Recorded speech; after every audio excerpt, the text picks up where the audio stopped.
Hi everyone, it's Miss Texera. I wanted to talk to you about some of Flat Stanley's adventures this week.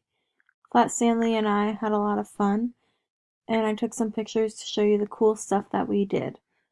So here is the first day that we were together. I brought Flat Stanley home and let him meet my rabbit.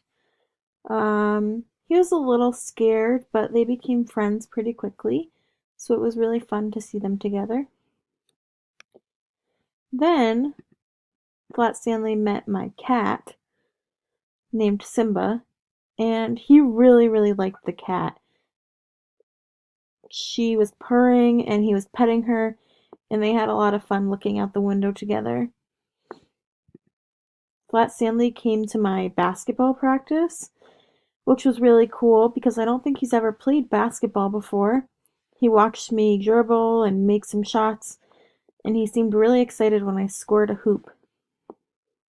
And finally, Flat Stanley came with us to the grocery store.